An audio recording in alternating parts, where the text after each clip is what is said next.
साथियों, स्वागत है आपका जीएस वॉरियर में। दोस्तों, जैसा कि हमने पिछले वीडियो में दिल्ली सल्तनत के तहत गुलाम वंशों के बारे में अध्ययन किया था और आज हम यहाँ दिल्ली सल्तनत के तहत गुलाम वंश समाप्त करके खिलजी वंश का जो शुरुआत किया जाता है और उसके बाद दिल्ली सल्तनत पर खिलजी वंश का जो सिलसिला जारी रहता है उसके बारे में हम लोग अध्ययन करेंगे, जानेंगे तथा समझेंगे। तो आइए देखते हैं खिलजी वंश के बारे में। तो दोस्तों, आपको बता दें कि खिलजियों का सत्ता में आना एक प्रकार का नवीन अध्याय साबित होता है, एक नया पहल यानी समझिए कि इसका शुरुआत होता है।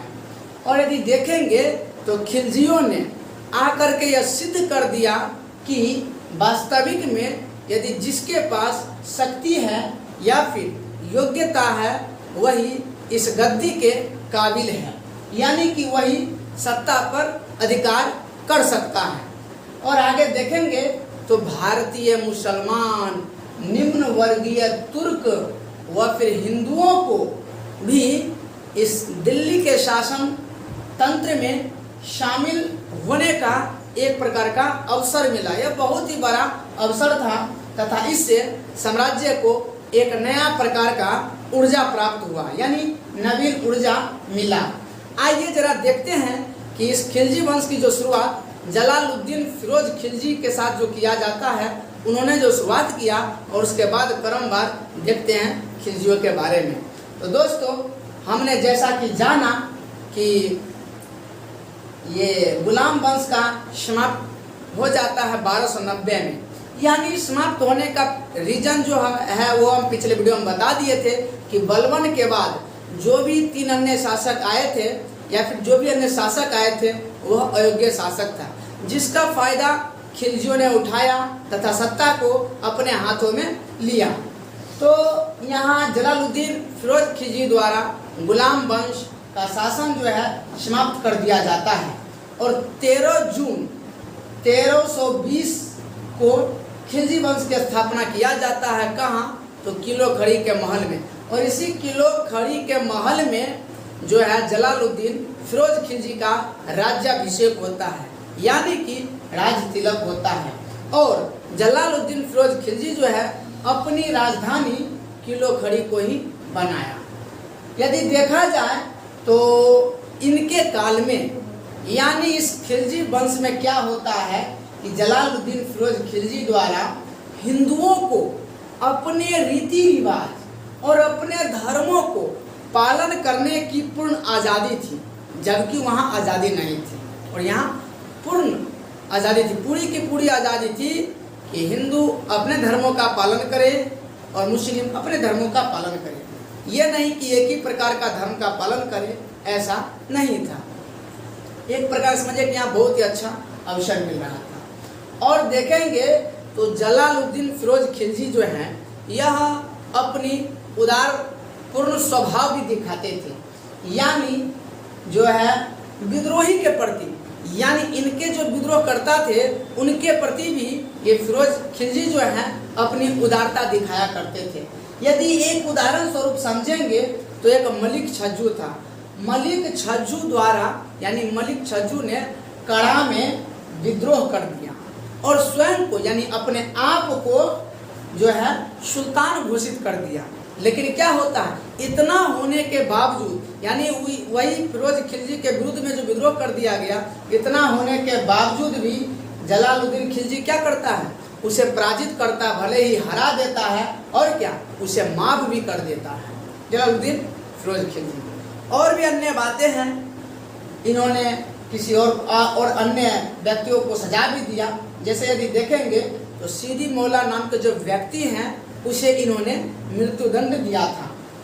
अब ये जो बात है मृत्युदंड दिया था, सो यह सीदी मौला कौन था और किस कारण से मृत्यु दिया था? तो दोस्तों, सीदी मौला को मृत्युदंड जो दिया गया वो इस कारण से दिया गया कि सीदी मौला जो है सुल्तान के विरुद्ध में षड्यंत्र रचा था और इसी षड्यंत्र रचने के आरोप में उसे मृत्युदंड दिया गया था।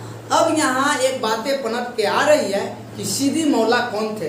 तो सीदी मौला ईरान से आया हुआ एक फकीर था। अब देखिए 1290 में क्या होता है, तो 1290 में अब्दुल्ला के नेतृत्व में मंगोल आक्रमण होता है। और उसके बाद क्या होता है कि मंगोल आक्रमण होने के बाद जो है जलालुद्दीन से संधि कर लिया जाता है। उलुग खान के नेतृत्व में क्या होता है कि वो जो मंगोल हैं, मंगोल सैनिक, उलुग खान के नेतृत्व में 4000 मंगोल सैनिक इस्लाम धर्म कबूल कर लिया। और इस्लाम धर्म कबूल करने के बाद वो दिल्ली में बस जाते हैं। और दिल्ली में जो बस जाते हैं, ये जो मंगोल सैनिक है वह मंगोल सैनिक नवीन मुसलमान कहलाते हैं, यानी नया मुसलमान कहलाते हैं। अब दोस्तों जहाँ पर आगे यदि ये नवीन मुसलमान शब्द आता है तो समझ जाइएगा कि नवीन मुसलमान जो है मंगोल सैनिक था, जो भले ही आक्रमण करता है। आक्रमण करने के बाद उलुग खान के नेतृत्व में कुछ 4000 मंगोल सैनिक एक अपना धर्म परिवर्तन करके मुसलमान धर्म को अपना लेता है। तो यही नया मुसलमान कहलाता है, जो दिल्ली में बस गया था। तो जहाँ पर नया मुसलमान शब्द आएगा समझ लीजिएगा वह नया मुसलमान यानी नवीन मुसलमान कौन थे, तो मंगोल सैनिक थे। अब देखिए जलालुद्दीन की हत्या 1296 में होता है। और जलालुद्दीन फिरोज खिलजी का हत्या 1296 में उसका भतीजा व दामाद कौन था, तो वो था अलाउद्दीन खिलजी। अलाउद्दीन खिलजी के द्वारा कर दिया जाता है। कहाँ, तो करामानिकपुर यानी प्रयाग में कर दिया जाता है। वह अलाउद्दीन खिलजी जो है स्वयं को यानी अपने आप को सुल्तान घोषित करता है और सुल्तान बन बैठता है। अब दोस्तों यहाँ पर भतीजा व दामाद दो अलग अलग व्यक्ति नहीं है, यानी भतीजा और बाद में वही दामाद बनता है। अभी भी मुस्लिम संप्रदाय में प्रचलित है भाई बहन में शादी होता है, जैसा कि आप जानते होंगे, चचेरे भाई बहन इस तरह से शादी अभी भी होती है। अब आइए जरा देखते हैं अलाउद्दीन खिलजी के बारे में। दोस्तों अलाउद्दीन खिलजी का कार्यकाल 1296 से 1316 तक चलता है, जैसा कि हम लोग देख रहे हैं। और इससे पहले जलालुद्दीन फिरोज खिलजी का कार्यकाल जो था 1290 से 96 तक था।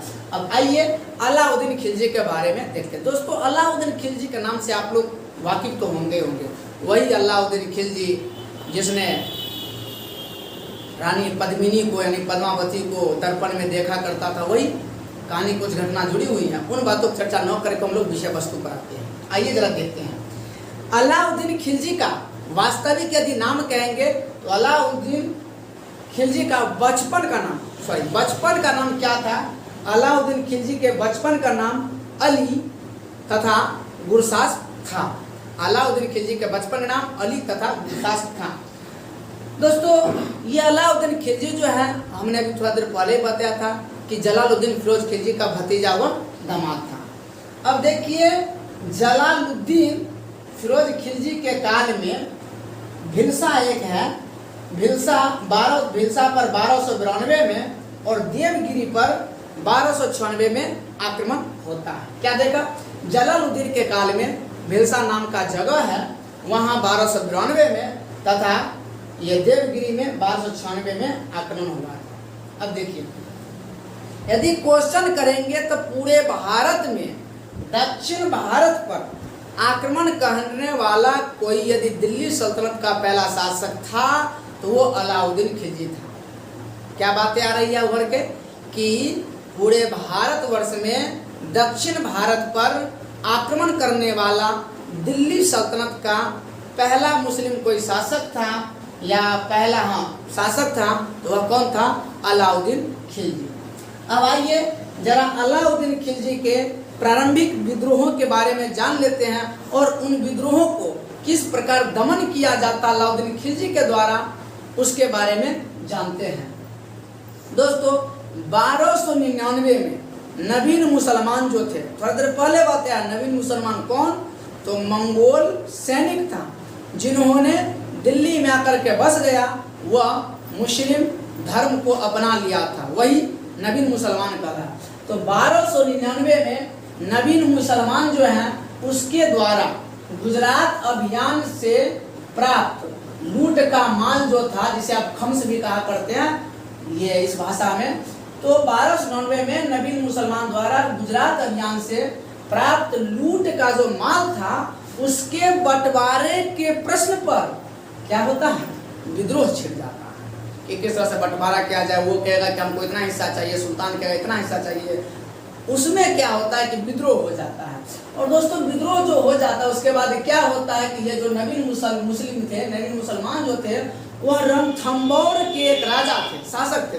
वह रणथंबोर के जो थे राणा हमीर थे, उसके शरण में चला गया ये मंगोल, यानी जो नवीन मुसलमान था वो चला गया। अब देखिए अलाउद्दीन जब रणथंबोर के अभियान में व्यस्त था तो उसके पीछे क्या कुछ तथ्य हैं, आइए उनके बारे में जानते हैं, क्या कुछ घटना छिपी हुई जानते हैं। जब अलाउद्दीन रणथंबोर के अभियान में व्यस्त था तो क्या होता है कि अलाउद्दीन का भतीजा जो है अकत खान और हाजी मौला, अकत खान हाजी मौला दिल्ली में विद्रोह कर देता है। इसके बाद मलिक उमर बदायूं में विद्रोह कर देता है तथा मंगू खान अवध में विद्रोह कर देता है। किसके विरुद्ध? तो अलाउद्दीन खिलजी के विरुद्ध विद्रोह कर देता है। अब दोस्तों जब विद्रोह तो कर दिया गया, लेकिन आगे चल करके क्या होता है कि अलाउद्दीन खिलजी द्वारा इस विद्रोह को दबा दिया जाता है। अब आइए और देखते हैं। अलाउद्दीन जो है अमीरों को नियंत्रित रखने के लिए एक नया प्रकार का नीति लाता है, नया प्रकार का नीति अपनाता है। आइए जरा देखते हैं उस नीति का क्या मायने हैं। उससे पहले हम समझ लेते हैं, देख लेते हैं नीति का क्या मायने है। तो देख लीजिए कि अलाउद्दीन जो नया प्रकार का नीति लाता है, उस नीति के तहत अलाउद्दीन द्वारा 4 अध्यादेश जारी किया जाता है। वह 4 अध्यादेश क्या है, आइए जान लेते हैं। पहला अध्यादेश था कि धनी व्यक्ति जो है, धनी जो व्यक्ति होता था उसके काल में, उसके शासना काल में, तो धनी व्यक्ति की जो संपत्ति होता था उन्होंने उस संपत्ति को छीनने का आदेश दे रखा था कि जो भी धनी व्यक्ति है उससे संपत्ति छीना भी जा सकता है। और क्या, अलाउद्दीन द्वारा एक नया गुप्तचर विभाग का गठन किया गया। मद्य निषेध के अतिरिक्त जुआ खेलने वाला जहाँ गोष्ठी होता था उस पर पूरे तरफ बैन लगाया गया, पूरे तरफ प्रतिबंधित किया गया। और क्या, अमीरों के मेल मिलाप और वैवाहिक संबंध पर सुल्तान की अनुमति जायज होती थी। जब तक सुल्तान का अनुमति प्राप्त नहीं होता था तब तक उनके काल में कोई भी व्यक्ति अमीरों के साथ अच्छा संबंध स्थापित नहीं कर सकते थे या फिर वैवाहिक संबंध नहीं बना सकते थे। आइए और देख लेते हैं। अलाउद्दीन खिलजी जो है एक सशक्त गुप्तचर प्रणाली का गठन करता है। अब दोस्तों यहाँ पर गुप्तचर प्रणाली का गठन करता है तो उस गुप्तचर विभाग का प्रमुख होता था कौन? उस गुप्तचर विभाग के प्रमुख का नाम यानी पद का नाम होता था बरीद ए मुमालिक। बरीद ए मुमालिक का मतलब क्या है या फिर बरीद ए मुमालिक का तात्पर्य क्या है? तो बरीद ए मुमालिक पद जो है यह गुप्तचर विभाग का प्रमुख हुआ करता था। गुप्तचर को बरीद भी कहा करते हैं या फिर आप गुप्तचर को बरीद कह सकते हैं। एक है आपका पद है जिसको मुन्ही या मुनिहान कहते हैं। यह मुन्ही या मुनिहान जो है सूचना दाता होता था, सूचना देता था। अब देखिए दोस्तों अलाउद्दीन खिलजी जो है विद्रोह का प्रमुख कारण क्या मानता था? तो अलाउद्दीन खिलजी विद्रोह का प्रमुख कारण मानता था अमीरों का षड्यंत्र। कोई भी विद्रोह होता था तो अलाउद्दीन खिलजी यही बात समझते थे कि इस विद्रोह के पीछे अमीरों का षड्यंत्र है, अमीरों द्वारा षड्यंत्र रचा गया तब जाकर के ये विद्रोह हुआ। ये अलाउद्दीन खिलजी का मानना था ऐसा। आइए अब यहाँ हमने यह तो देख लिया कि कहाँ किस प्रकार से विद्रोह किया गया या फिर उसका दमन कैसे किया गया। इसके बाद देखते हैं अलाउद्दीन खिलजी द्वारा जो भूमि सुधार किया गया उस भूमि सुधार के बारे में आइए जान लेते हैं। देखिए अलाउद्दीन का उद्देश्य क्या होता था? तो अलाउद्दीन का उद्देश्य था कि दिल्ली सल्तनत का आंतरिक पुनर्गठन किया जाए, जिसके अंतर्गत बिचौलियों जो होते हैं उस बिचौलियों का दमन किया जाए और दमन करके गांव से सीधा यानी डायरेक्ट परोक्ष रूप से संबंध स्थापित करने का प्रयास किया जाए। आइए यहाँ देख लेते हैं और आगे बातें क्या है भूमि सुधार संबंधित बातें। तो पैमाइश, पैमाइश को मसाहत कहा जाता है। पैमाइश को भू राजस्व निर्धारण का आधार बनाया गया और मानक इकाई विश्वा को मनाया गया। जो यहाँ लिखा हुआ आप देख सकते हैं कि पैमाइश मसाहत को बनाया गया भू राजस्व निर्धारण का आधार और मानक इकाई किसे बनाया गया तो विश्वा को बनाया गया। अब देखिए भू राजस्व यानी भूमि जो कर होता था दोस्तों, वो भूमि कर जितना उस भूमि पर उपजाया गया जो भी चीज हो जो उपजाया जाता है उसका आधा भाग यानी 50% जो होता था, यानी 50% अपने पास और 50% सुल्तान के पास देना पड़ता था। यह ऐसा कर होता था दोस्तों। अलाउद्दीन खिलजी के द्वारा ये भी कर लाया गया जिसे कहते हैं गढ़ी कर यानी घड़ी कर, घर पर टैक्स जो लगाया जाता था वो, और चराई कर यानी दुधारू पशुओं के लिए जो चराई होता था उस पर भी कर लगाया गया। ये दो नवीन कर थे, यानी अलाउद्दीन खिलजी द्वारा दो नवीन कर कौन सा लाया गया तो गढ़ी कर यानी क्या घड़ी कर और फिर चराई कर दुधारू पशुओं पर लगाया जाता था, याद रखिएगा। अब देखिए भू राजस्व यानी भूमि वाला जो कर होता था तो भू राजस्व वसूलने के लिए एक पदाधिकारी होता था, अधिकारी होता था जिसे आमिल कहते हैं। आमिल, गुमास्ते व मुतसर्रिफ नामक सरकारी कर्मचारी नियुक्त किए जाते थे। यानी भू राजस्व वसूली करने के लिए तीन जो आप पद देख रहे थे, जो अधिकारी देख रहे हैं कौन, आमिल, गुमास्ते और मुतसर्रिफ नाम का सरकारी कर्मचारी नियुक्त किया जाता था। अब देखिए वसूली का जो हिसाब रखता था, ये जो भी वसूली होता था भू राजस्व वसूली होता था तो ये वसूली का हिसाब, वसूलने वाला हिसाब कौन रखता था तो पटवारी रखता था वसूलने वाला हिसाब। और दोस्तों यह पटवारी जो वसूलने का हिसाब रखता था वह कहाँ रखता था तो खाता बही में, जिसे आप अभी भी यह सब सुनने को मिलता है खाता बही।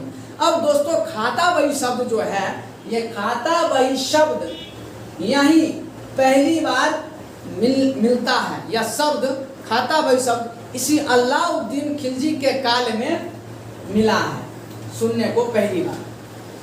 अब देखिए राजस्व प्रणाली में सुधार हेतु एक जो है दीवान ए मुस्त खराज, यह भी पद जो है दीवान ए मुस्त खराज, इसका स्थापना किया जाता है। क्या देखे राजस्व प्रणाली यानी जो होता है भूमि वाला जो कर होता है उसको सुधार करने के लिए एक दीवान ए मुस्त खराज की स्थापना किया जाता है, इस पद का स्थापना किया जाता है। अब ये दीवान ए मुस्त खराज जो पद, इसका काम क्या है तो इसका काम है राशि वसूलना। अब देखिए ये अलाउद्दीन खिलजी जो है ऐसा पहला शासक था दिल्ली सल्तनत का जिसने हिंदू बिचौलियों से उनका क्या जो विशेष अधिकार मिला हुआ था उसे छीना गया। जो भी हिंदू बिचौलिया हुआ करते थे या फिर दलाल कह दीजिए, उससे एक विशेष प्रकार का जो अधिकार मिला हुआ था वह छीना गया अलाउद्दीन खिलजी के द्वारा। अब दोस्तों यहाँ पर जितना भी शब्द भू राजस्व आया है उस भू राजस्व को हम लोग खराज कहते हैं।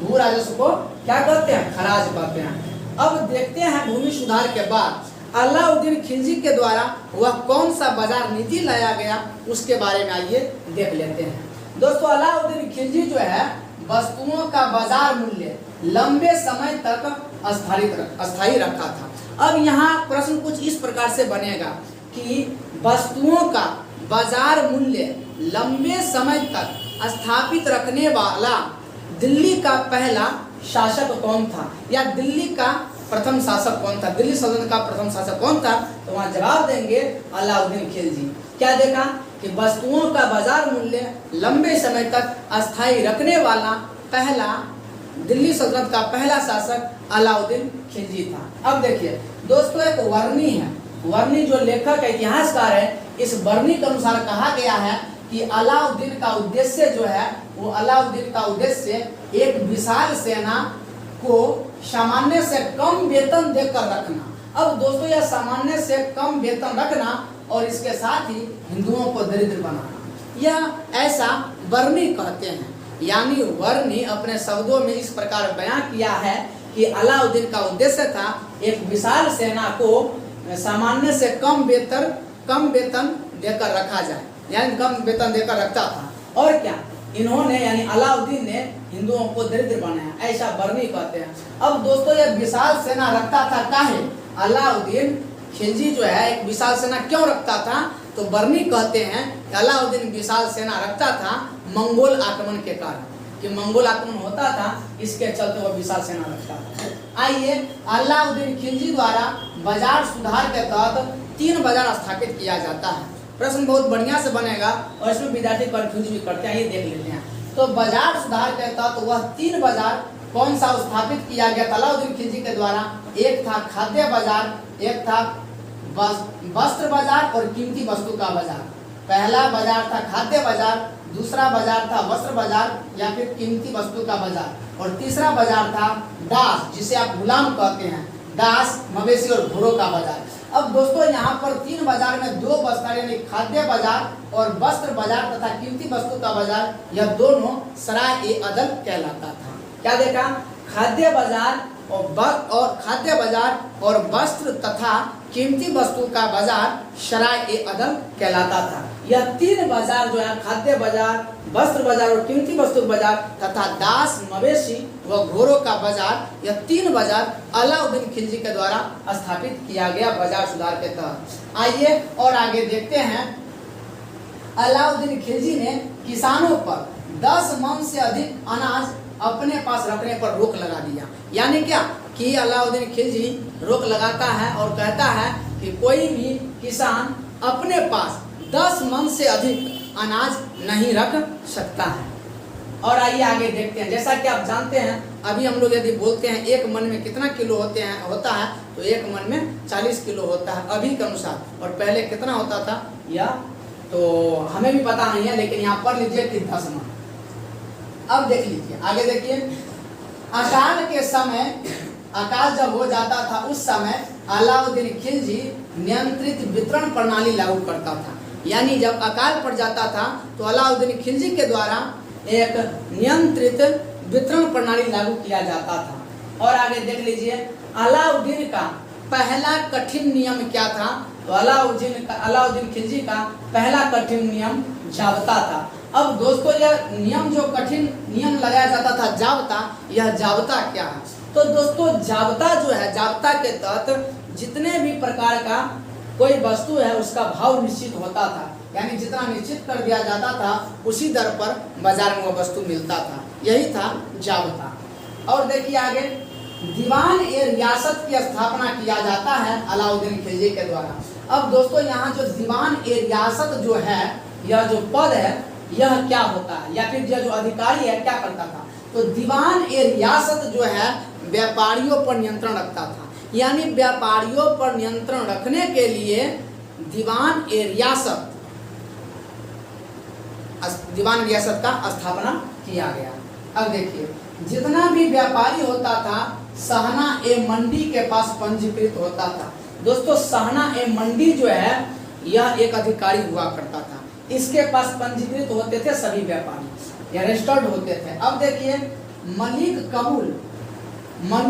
मलुक कबूल या फिर मलिक कबूल जो होता है वह जो है खाद्यान्न बाजार का, यानी खाने वाली जो वस्तुएं हैं उसका सहना-ए-मंडी होता था।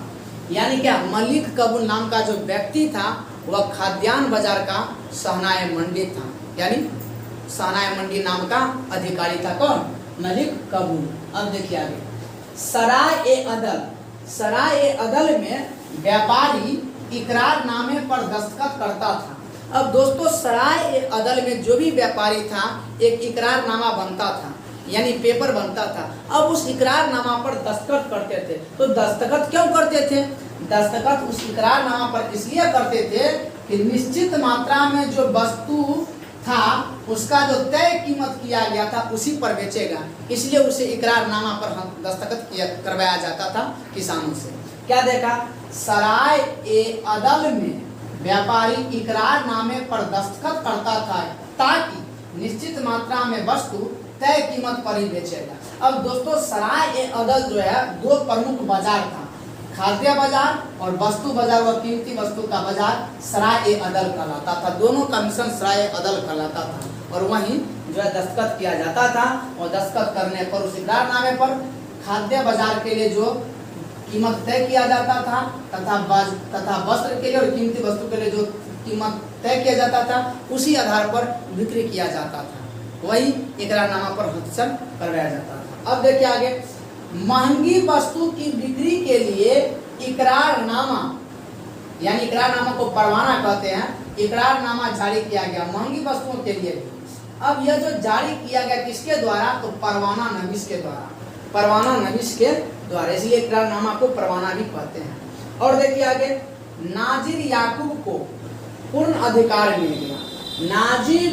नाजिर याकूब को पूर्ण अधिकार क्या मिला, तो नाजिर याकूब को पूर्ण अधिकार मिल गया दीवान ए रियासत का, यानी दीवान ए रियासत नामक जो स्थापना किया जाता दीवान ए रियासत, उसका पूर्ण अधिकार नाजिर याकूब को किया गया। अब दोस्तों फिर से आ गया दीवान ए रियासत, तो दीवान ए रियासत पद का जो स्थापना किया अलाउद्दीन खिलजी के द्वारा, यह दीवान ए रियासत पद है क्या, तो हम बताएं थोड़ा देर पहले कि दीवान ए रियासत जो था, जितना भी व्यापारी था उस व्यापारी को क्या करता था, यानी व्यापारी को कंट्रोल करता था, उस पर नियंत्रण रखता था, उस अधिकारी को क्या कहते थे, दीवान ए रियासत। अब दोस्तों नाजिर याकूब को जो अधिकार मिल गया दीवान ए रियासत का, और उसके साथ ही उसे क्या नियुक्त किया गया, उसे मापतोल नामक अधिकारी, यानी नाजिर जिसे मापतोल अधिकारी कहते हैं, नियुक्त किया गया नाजिर याकूब को। तो दोस्तों अभी हमने बाजार नीति तक देखा, भूमि सुधार, बाजार नीति, अलाउद्दीन खिलजी का प्रारंभिक विद्रोह और दमन जो है यह सब देखा। आगे और फिर हम अभी देखते हैं सैनिक नीति उसका क्या था और उन संबंधित बातें देखते हैं, तथा इस खिलजी वंश में इसके बाद और कौन कौन से शासक आते हैं उसके बारे में देखेंगे, और मानचित्र के माध्यम से हम समझेंगे कि अलाउद्दीन खिलजी के द्वारा कहाँ कहाँ आक्रमण किया गया, इसके बारे में हम लोग मानचित्र के माध्यम से समझेंगे तथा जानकारी प्राप्त करेंगे। और हम तब तक हम बोर्ड को क्लीन कर रहे हैं और पुनः हम देखने का प्रयास करेंगे।